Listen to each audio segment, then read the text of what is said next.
sëñ bi maa ngi lay nuyu. maa ngi lay fay soxna si. tur bi naka la. Seydou. Seydou ñu ñëw file ci pont Sénégal 92 gannaaw li nga xamante ni moo di agression yi ñu koy waxtaanee naka la fiy demee ndax jot na fi am wala am na fi ak ndax bëri na fekk yooyu. waaw fii moom soxna si agression bi bëri na fi trop ndax fii kuñ ko expliqué wul rek mënoo ko xam ñun ñi nekk ci secteur bi fii di fi liggéey ñun ñoo ko xam parce que dañ fi déjà dañ fiy guddee ñun dañ fiy nekk ba 21h 22h mais presque doo toog 48h yu fii amul agression. des fois ñun ñoo leen di dàq fii sax dañuy këf daw ñoo leen di dàq ñu daw dugg ci biir ñax yi wala ñu daw jéggi dugg biir Grand Médine te loolu daal autorités yi war nañu ci dimbali quoi waaw war nañu ci dimbali. à partir de timis rek fii amatul benn sécurité ñëpp a ngi ci danger ñëpp tout le monde ñiy jaar fii heure boobu yëpp ñu ngi ci danger lu ne nga fii gis fii kuñ waxul li fi ne billaay mënuloo ko xam il faut nga nekk ci secteur bi wala tey nga fiy dund nga mën a xam li fi ne. est-ce que yéen ñi nga xam ne yéen aussi yéenay dàq agresseurs yi est-ce que dookul risque ci seen côté aussi. parce que ñoom dañuy yor ay ngànnaay ak yooyu. non ñoom dañuy yor ay ngànnaay ñoom c'est-à-dire le problème qui se pose mooy ñoom li ñuy ëpp li ñuy soxla mooy nañuy këf ay portable di daw comme embouteillage bi ni muy amee nii ñu profitoo këf boo yuuxoo ñu daw balaa ñuy daw di la dimbali day fekk ñoom jéggi nañ dugg biir Grand Médine wala soit ñu daw dugg fii ci ñax yi te buñ duggee foofu benn moment da ngay daw di leen wër doo leen gis nga fi ngay gis nii kaw pont bi nii dañuy jékki-jékki di yéeg pont bi te ñun mënuñu leen topp buñ jaaree foofu mënuñu leen topp xam nga fii dafa amul benn sécurité. d'accord naka lañ mën a def ba insécurité bi wàññeeku nga yaakaar. sécurité bi man ci li ma xalaat quoi mooy gars yi autorités yi il faut ñu dimbali ñu benn ñu taal lamp yi temps yi sax xaw na tane comme taal nañ lamp yi mais du moins fii dafa war di am maanaam gars yi dañu war di monter fii benn moment bi quoi.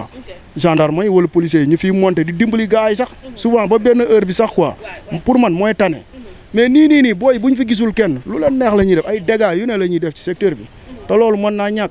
fii ay ray nit sax daf yi am ci ay détails yoo xamante ne xam nga. ray nit boobu keroog ñu gisoon kenn koo xam ne detu na fi faat ba kanam ndax yéen jot ngeen a fekkee wala. non loolu ñun fekkee wuñu parce que boobu ñun dañuy liggéey fii rek dañ jékki-jékki gis gars yi pont bi fees dell ci lañ fekk affaire bi fële gars yi daw ci lañ ne par la suite benn nit bu ñu ray la sànni ko foofu mais ba tey jii nii ñun xamuñu cause bi xamuñu lan moo xew quoi mais yu mel noonu lim fi am day bëri parce que c'était pas la première fois mu am fi. waaw amoon na fi 2 fois je crois bii mooy 3 fois.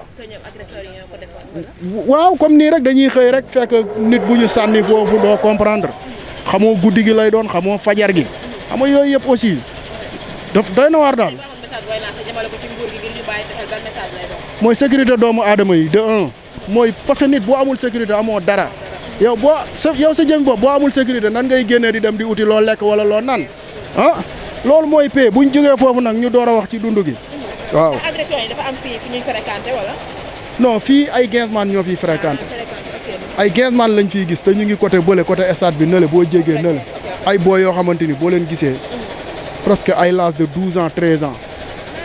ñu ngi fii boo demoon fii ci suuf pont bi soxna si lu garaaw laa lay wax suuf pont bi nii ñu ngi fi am pagaay est-ce que comprendre nga bu baax li mu la expliqué loolu gars yi war nañ ci wax mais ñu ngi koy seetaan muy law leneen mooy am autorités yi nañ ñu dimbali fii moom xaw ma lan mais fii war nañu fi dimbali bu baax a baax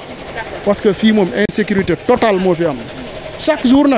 du lundi au dimanche amul fête amul dara chaque jour da ngay dàq ba sonn man d'ailleurs samedi bi ma nekkee fii bay ñibbi 23h génn naa ba fii di ñibbi pare naa li ma doon def bay ñibbi mais dama jékki-jékki dégg ay yuuxu fii ci suuf pont bi mais mu wóorale loolu ku ñuy agressé la wala ku ñuy jël téléphone am wala genre yooyu léeg-léeg ci kaw pont bi nga koy dégg xam nga doy na waar daal fii daal moom moo tax des fois ñun oto yi bu ñu jaaree nii sax ci suuf pont bi ci embouteillage bi surtout chauffeur taximan yi ñun ñoo leen di alerter voilà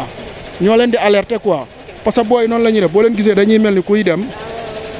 te demuñu boobu dañuy xool bu nekkee jigéen nga yaa ngi ci ginnaaw boo yoree portable dañuy këf rek dem balaa ngay comprendre dañuy daw jéggi Grand Médine waaw te loolu moom gars yi war nañu ci dimbali si war autorité yi waaw nañ ñu ci dimbali quoi secteur bi moom nañ ñu ci dimbali bu baax a baax lu ñu ci dimbali rek ñu jël waaw lu ñu ci ñun nag bon dañuy def suñu kéemtalaay kattan parce que léeg-léeg am na ci yu bari yoo xamante ni fii des fois ñu këf fi portable jàmbur ñun ñooy daw bu ñu teelee gis action bi ñooy daw dimbali seeni borom victimes yi quoi par exemple daw dimbali leen xam nga parce que nangu nañ fa ay téléphones yu bari ci yu demee noonu ci booy yi mais des fois li ci ëpp day rëcc moo tax daal insécurité bi gars yi nañ ñu ci dimbali fii quoi waaw am na solo trop. merci jërë ngeen jëf yéen aussi merci.